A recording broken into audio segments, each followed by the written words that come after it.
Hey, what's going on YouTube? Matt Modi here with OddsJam. And with the NFL season coming to a close, I'm recording this just days after the Super Bowl. I'm here to teach you how to bet on the NHL. So this video, just going through the basics of how to bet on the NHL and then give you profitable NHL betting strategies at the very end. I'm assuming a lot of people watching this are looking for something else to bet on now that football has ended. Obviously, there's college basketball in the NBA, but hockey is also a sport that I would definitely recommend betting on. I've posted a screenshot here. You can see this is pulled from a verifiable bet tracker that syncs directly with the sports books. So there's no fudging this. It's synced directly to my accounts. And on lighter volume, only 55 bets, I'm up about 11% ROI in the year 2023 when it comes to betting on the NHL. So it's been profitable for me. Those numbers figure to go up, and I definitely recommend, like I said, people watching this use these strategies and get started betting on the NHL. I will say before I get started, I would appreciate for those of you watching this if you could like the video and subscribe to my YouTube channel. It's being posted on my solo one. It would help me out a ton as I attempt to grow this one as well. So make sure to hit that like button, subscribe, and then of course comment your feedback, both either good or bad. Help me out a ton. And then if you want to find me on the social medias, you can at my Twitter handle that has flashed on the screen here, Jedi Modi. But let's get into it. So when you are betting on the NHL, the three main markets are pretty much the same as any other sport. There are always going to be three main markets. There's a little bit of a difference that I can talk to you about. But number one, the most common bet in hockey would be money line. And money line is also the easiest bet to conceptualize in all of sports. When you are betting on a team's money line, all you're doing is betting on them to win the game. Doesn't matter if they win in regulation, doesn't matter if they win in overtime, doesn't matter how they win. All that matters is that the team you're betting on wins the game. It's the easiest bet to conceptualize in sports. So I figured the easiest way to talk about it would be to just show you an NHL game. So I pulled up a game here on FanDuel. So we see the middle here, money, that signifies the money line. What you need to know about that is that the minus dictates the favorite and the plus dictates the underdog. So in this case, we're looking at Canadiens versus Hurricanes. The Hurricanes have the minus for their money line odds, which means that they are the favorite. And then the bigger the number, the heavier the favorite. So in this case, the Hurricanes are actually huge favorites over the Canadiens. The number you see next to the minus, the 465, those are the odds. And in this case, we see the odds are at minus 465. That means you would have to risk $465 to profit $100. That is what that means. So right off the bat, you can tell that is very steep. That is a very, very low payout if you're betting on the Hurricanes money line.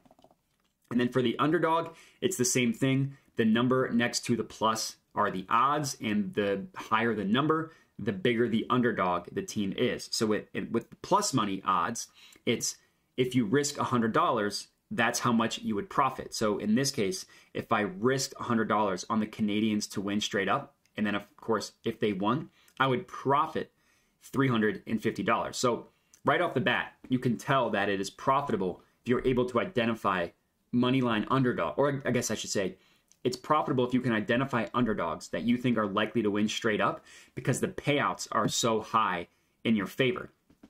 So that's the moneyline bet. You're literally just betting on who you think is going to win straight up. That's it. Do they win or do they lose? Now, there's a spread in the NHL. It's also known as the puck line.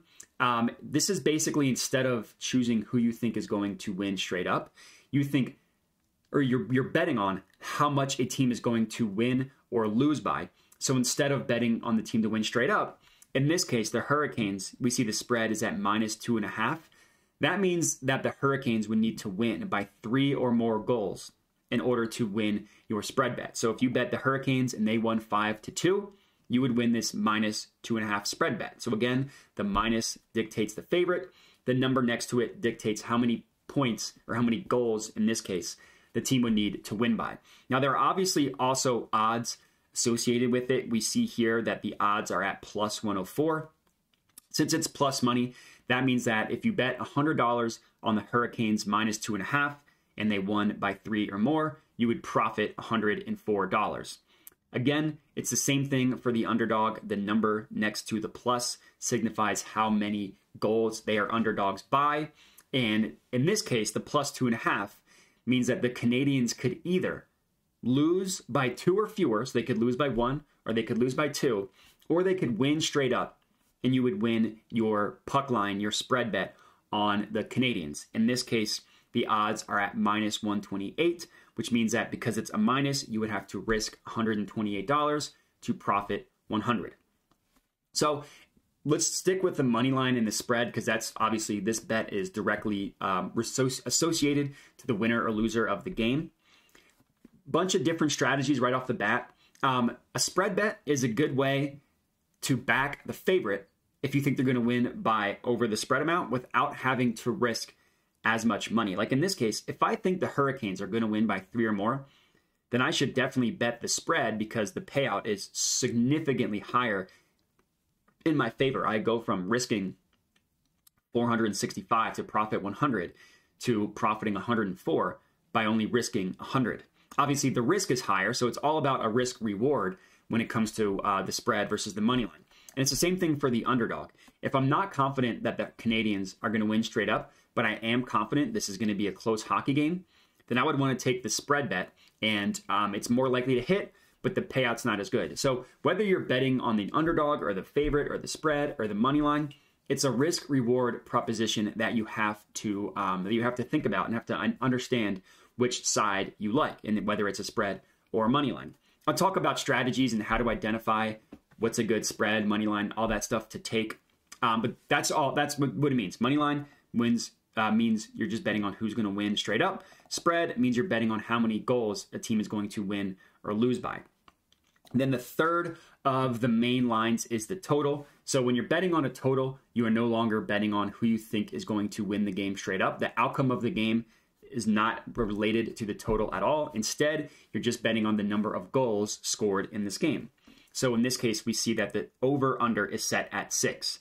The odds on the over are set at -124. The odds on the under are set at +102.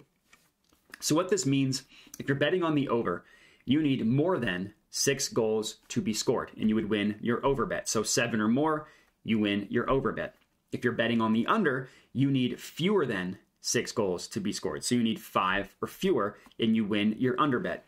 In this case, since it's not a half point, if exactly 6 goals are scored, then you would just get a refund. If you bet $10, you would get that $10 back in your account. You wouldn't lose money. You wouldn't win money. You would just get your risk back, and that's considered a push. So a total bet can be fun if you know you're going to watch a game, but you're not confident who's going to win straight up, but you either like or don't like points to be scored. A total is a nice way to get some action in the game without directly needing to bet on who's going to win or lose. And those are the 3 main markets. It's the same with every sport. The only difference is like the spread is considered the puck line, and the numbers are dramatic in terms of going up or down. Like going from 2.5 to 3.5 or 2.5 to 1.5 dramatically changes the odds, which isn't necessarily the case with basketball and football because there are significantly more points to be scored. Hockey is similar to baseball, which baseball has a run line, and that 1 point or 1 goal or 1 run matters a hell of a lot more than football and basketball. And then when it comes to the NHL, there are some game props you can bet on. Like if you like a team to win and you want to get better odds, you think they're going to win without needing overtime, there's something called a 60-minute money line, which is exactly that. And it doesn't count overtime. So if you bet on a team to win on their 60-minute money line and it goes into overtime, you will have lost that bet. But it also gives you the option to tie. So if I think it is going into overtime, I could bet on a tie at pretty good odds, at +430 odds. It's pretty, the payout there is pretty high. Then other game props include like first period, will there be a goal in first 5 minutes, first 10? There's a bunch of different options you can bet on when it comes to the NHL, and these markets are offered on the majority of sportsbooks. So whether it's DraftKings or FanDuel or Caesars or whatever, there's a lot of different game props you can bet on.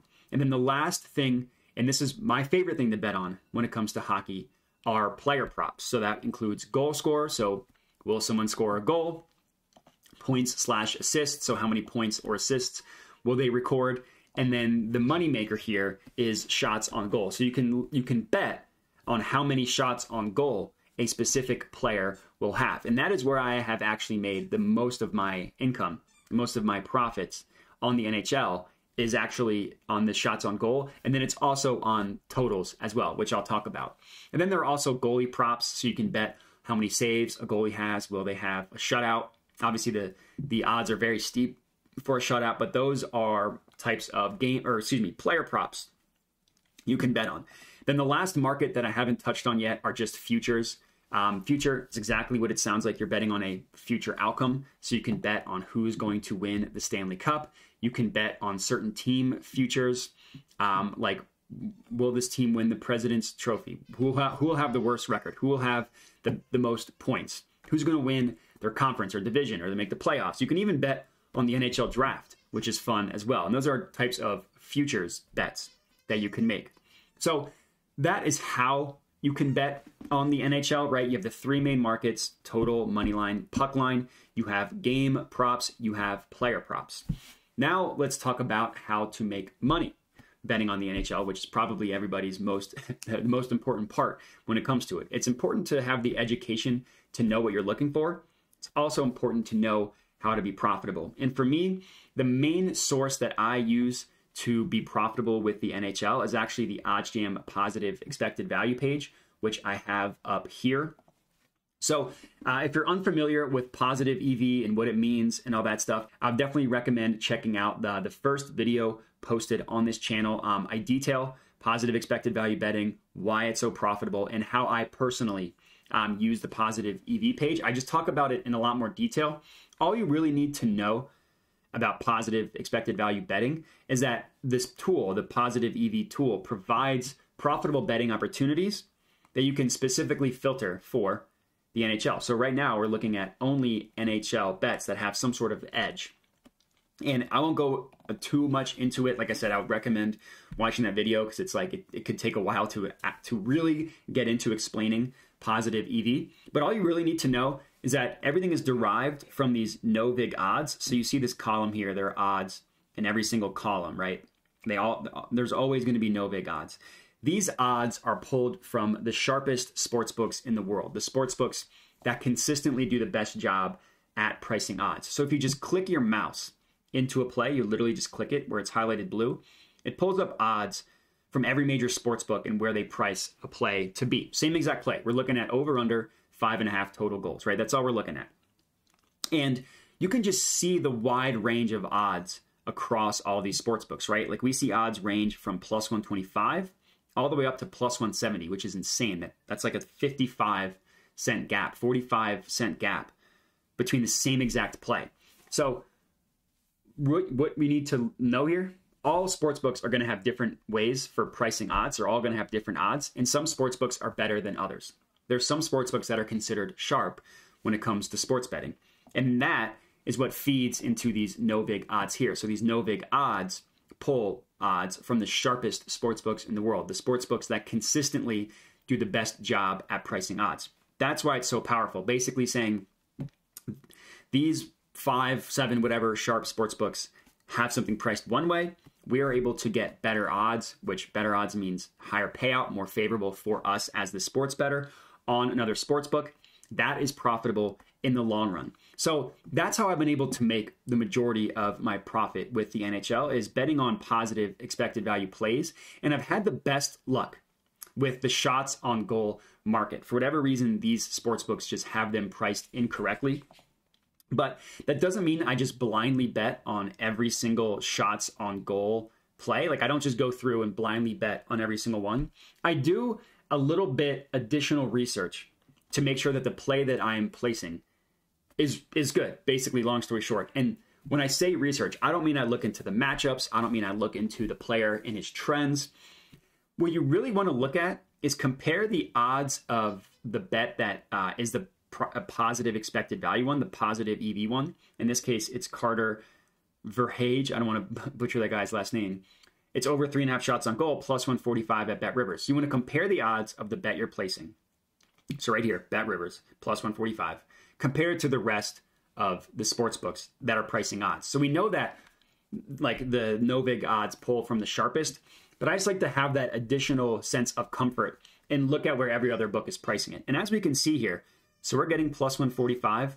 The closest other book that is pricing odds for this play is FanDuel, 13 cents lower at plus 132, and then DraftKings, 20 cents lower at plus 125. And every other book, we see odds range from plus 110 up to plus 122. That's a pretty big deal. Like BetRivers clearly has this priced as an outlier compared to every other book. And if you're wondering why we care if it's an outlier, I would recommend you just have to think about it in a different way from like a sports betting landscape. Like if we're just comparing prices, because that's really what these sports books are doing. They're giving us prices, and you're comparing prices for, you're buying a TV. One market, Best Buy, whatever, you can get it for $100 cheaper than every other market that prices it. Well, that's a good deal, right? You're going to want to buy it. You're going to want to take advantage of that. It's kind of the same thing with sports betting. Like BetRivers is giving you a significantly higher payout than every other book that is offering this price. They're the cheapest on it. Every other book has it as more expensive. Another way to think about it, every other sports book is telling you that they think Carter is more likely to go over 3.5 shots on goal than BetRivers. BetRivers is mispriced here. And if you take advantage of enough plays that have mispriced odds, that is what is going to be profitable in the long run. Like if another example we're looking at here, Jordan Kyrou over 3.5 shots on goal. Same thing, plus 125 at BetRivers. Look at every other sportsbook. The closest one, it's 15 cents lower at plus 110 odds. And then the rest is between plus 100 and plus 108. Those are both really good. I would recommend taking both of these. And that's kind of how I've been able to make my profits betting on the NHL. I just use the OddsJam positive EV page and identify outliers. It's as simple as that. Instead of handicapping or needing to do a ton of research, you instead just kind of let the sports books work against each other. You put them all up on one screen and say, hey, this one is mispriced in my favor. It's giving me better odds than every other book.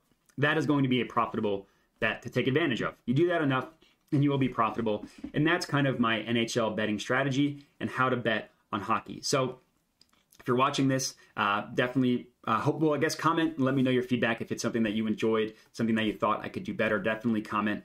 Let me know. Other than that, would appreciate it if you could like and subscribe, and then hit me up on the social medias. And that's it. So hopefully this video was helpful. Appreciate you guys watching, and have a good one.